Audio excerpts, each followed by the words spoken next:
Hello everyone, in this video we will talk about cyclic phosphorylation. In the last video we have already talked about non-cyclic phosphorylation, right? Which one is the more common one? Non-cyclic phosphorylation is the more common one. Okay, आज हम पढ़ेंगे cyclic phosphorylation का topic, right? Last videos में जैसा कि मैंने बताया था आपको कि दो फोटो सिस्टम्स होते हैं, P680 होता है, P700 होता है. P680 is the photo system 2 and P700 is the photo system 1. Okay, अब नॉन साइक्लिक फॉस्फोराइलेशन के अंदर दोनों फोटो सिस्टम्स इन्वॉल्व होते हैं, यानी PS2 भी और PS1 भी, जबकि साइक्लिक फॉस्फोराइलेशन में सिर्फ एक फोटो सिस्टम इन्वॉल्व होता है और वो होता है P700, राइट. PS2 इसमें इन्वॉल्व नहीं होता है.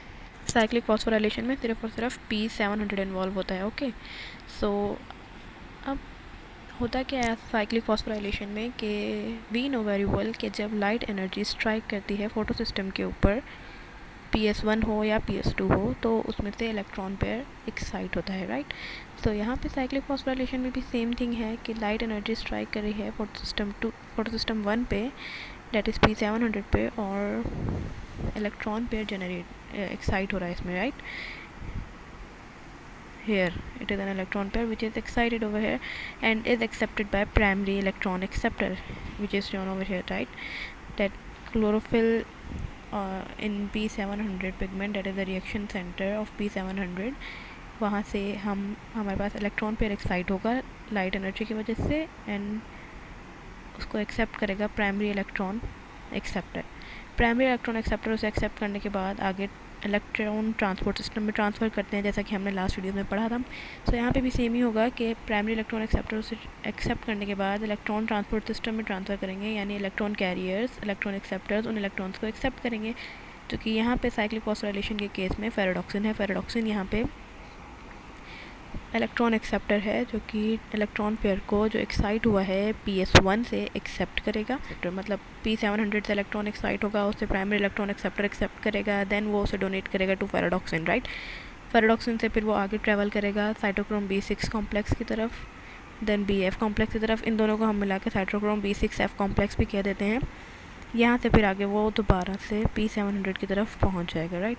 इस प्रोसेस में, यानी जब ये इलेक्ट्रॉन यहाँ से फेराडॉक्सिन से दोबारा अपने फोटो सिस्टम की तरफ आ रहा है, इस प्रोसेस में इलेक्ट्रॉन्स का पेयर एनर्जी लूज़ करते हैं, और वो एनर्जी ADP और इनऑर्गेनिक फॉस्फेट को कंबाइन करके ATP बनाने में यूज़ होती है. ADP and inorganic phosphate combine to form ATP molecule. This reaction is endothermic reaction, that is energy is required for the production of ATP from ADP, सही.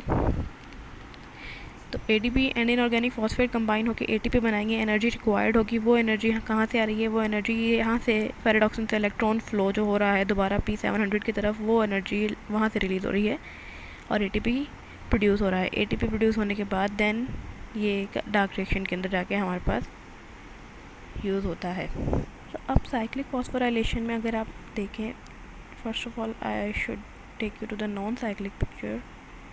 Here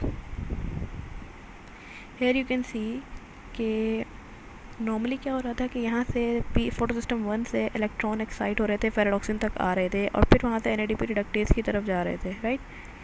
और NADP reductase उनका use करके आगे NADPH बना रहा था, जो कि हम आगे डार्क रिएक्शन में यूज़ करते हैं. बट अब साइक्लिक 1 में क्या हो रहा है? साइक्लिक 1 में प्राइमरी इलेक्ट्रॉन एक्सेप्टर एक्सेप्ट कर रहे हैं, इलेक्ट्रॉन फेराडॉक्सिन तक भी जा रहे हैं, बट फेराडॉक्सिन से NADP रिडक्टेज की तरफ जाने के बजाय वो यहाँ साइटोक्रोम कॉम्प्लेक्स में आ रहे हैं. मतलब प्राइमरी इलेक्ट्रॉन एक्सेप्टर से यहाँ पे फेराडॉक्सिन में आ रहे हैं, और फेराडॉक्सिन से साइटोक्रोम कॉम्प्लेक्स में, वहाँ से फिर आगे दोबारा अपने पिगमेंट फोटो सिस्टम 1 की तरफ, right. This is called as the cyclic phosphorylation.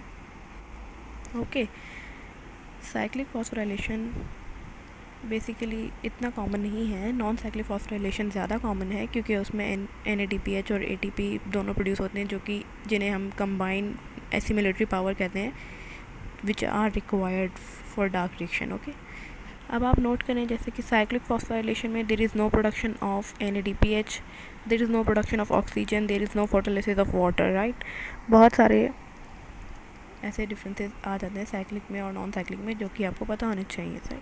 अब साइक्लिक फॉस्फोराइलेशन होता कब है? साइक्लिक फॉस्फोराइलेशन उस वक्त होता है जब cells are in dire need of ATP. और उनको स्पीडली बहुत सारी एनर्जी रिक्वायर्ड हो, देन वो साइक्लिक फॉस्फोराइलेशन चूज़ करते हैं और एटीपी प्रोड्यूस करते हैं, और एनएडीपी जिसमें प्रोड्यूस नहीं होता है, राइट। अब अगर हम डिफ्रेंशिएट कर लें साइक्लिक और नॉन साइक्लिक फॉस्फोराइलेशन को यहाँ पर, या फोटो फॉस्फोराइलेशन भी आप कह सकते हैं। फोटो फॉस्फोराइलेशन मीन्स फोटो का वर्ड यूज़ करेंगे लाइट की प्रेजेंस में, एंड फॉस्फोराइलेशन मीन्स कोई चीज़ फॉस्फोराइलेट हो रही है। फॉस्फोराइलेट होने का मतलब ये है कि किसी रिएक्टेंट में आप इनऑर्गेनिक फॉस्फेट को ऐड कर रहे हैं, तो इट मीन्स कि वो फॉस्फोराइलेट हो रही है। यहाँ पे कौन फॉस्फोराइलेट हो रहा है? यहाँ पे ये एडीपी जो है ये फॉस्फोराइलेट हो रहा है, बिकॉज एक इनऑर्गेनिक फॉस्फेट इस एडीपी में ऐड हो रहा है और एक एटीपी प्रोड्यूस हो रहा है। So this is called as the photo phosphorylation and presence of light mirror, तो हम फोटो का वर्ड यूज़ कर रहे हैं। नाउ अब हम डिफ्रेंशिएटिंग पॉइंट्स कुछ लिख लेते हैं साइक्लिक और नॉन साइक्लिक फॉस्फोराइलेशन के। यहाँ पे हम नॉन साइक्लिक लिख रहे हैं और यहाँ पे साइक्लिक फॉस्फोराइलेशन। पहला पॉइंट अगर सबसे पहले हम नोट करें, नॉन साइक्लिक फॉस्फोराइलेशन के अंदर फोटो सिस्टम 1 और फोटो सिस्टम 2 दोनों रिक्वायर्ड हैं। साइक्लिक फॉस्फोराइलेशन के अंदर सिर्फ फोटो सिस्टम 1 इन्वॉल्व होता है। नॉन साइक्लिक फॉस्फोराइलेशन के अंदर प्रोडक्ट्स जो बनेंगी वो बनेगी एटीपी, NADPH और ऑक्सीजन भी प्रोड्यूस होती है, जबकि यहाँ पे सिर्फ और सिर्फ एटीपी प्रोड्यूस होती है। यहाँ पे कोई ऑक्सीजन प्रोड्यूस नहीं होती है, कोई NADPH भी प्रोड्यूस नहीं होता है, राइट। नेक्स्ट डिफरेंस की अगर हम बात करें, नॉन साइक्लिक फॉस्फोराइलेशन में स्प्लिटिंग ऑफ वाटर होती है, जबकि साइक्लिक फॉस्फोराइलेशन में there is no splitting of water. Okay, non cyclic phosphorylation में जो फाइनल इलेक्ट्रॉन एक्सेप्टर होता है वो कौन होता है? फाइनल इलेक्ट्रॉन जो मूव कर रहा है उसमें वो होता है NADP रिडक्टेज, या जो कि उसको एक्सेप्ट करके NADPH बना देता है। जबकि साइक्लिक फॉस्फोराइलेशन में फाइनल इलेक्ट्रॉन एक्सेप्टर होता है PS1, उसी से इलेक्ट्रॉन निकलते हैं और उसी में दोबारा आके एक्सेप्ट हो जाते हैं उसके थ्रू। नॉन साइक्लिक फॉस्फोराइलेशन में क्या होता है? नॉन साइक्लिक फॉस्फोराइलेशन में इलेक्ट्रॉन्स का एक लीनियर फ्लो होता है, जबकि साइक्लिक फॉस्फोराइलेशन के अंदर as it is clear from the name कि साइक्लिक फ्लो होता है इलेक्ट्रॉन्स का, right. These are some of the points which differentiate between cyclic and non-cyclic phosphorylation, right? Now we will pair the photosystems also, photosystem 1 and 2, okay. Here we have comparison between photosystem 1 and photosystem 2. Here we will write photosystem 1 and here we will be writing photosystem 2. Photosystem 1, first main difference, absorbs light of 700 nanometer. Photosystem 2 absorbs light of 680 nanometer. Photosystem 1 take part in both non-cyclic and cyclic photophosphorylation, whereas photosystem 2 takes part only in non-cyclic photophosphorylation. Photosystem 1 is associated with NADP reductase. NADP reductase के साथ associated होता है ये enzyme के साथ, जबकि photosystem 2 is not associated with that enzyme, okay. Next point is photosystem 1 is not associated with splitting of water, whereas photosystem 2 is associated with photolysis, right. That is photosystem 1 associated NADP reductase enzyme के साथ, जबकि photosystem 2 is associated with the enzyme required for photolysis of water. Photosystem 1 oxygen evolve नहीं करता है, whereas photosystem 2 से oxygen release होती है, right.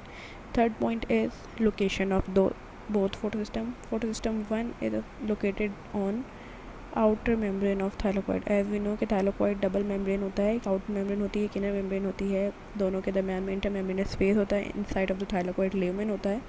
So outer membrane के ऊपर photosystem 1 मौजूद होता है and inner membrane of thylakoid पे photosystem 2 is present, right. So here are some of the differences between photosystem 1 and photosystem 2. Next we will be talking about chemiosmosis in the next video, okay. So for now, thanks for watching. If you like my video, please subscribe to my channel and give it a thumbs up, and also share it with your friends, right. And if you have any query, any question, write it in the comment box. I'll answer it as soon as possible, right? Okay, thanks for watching. Bye.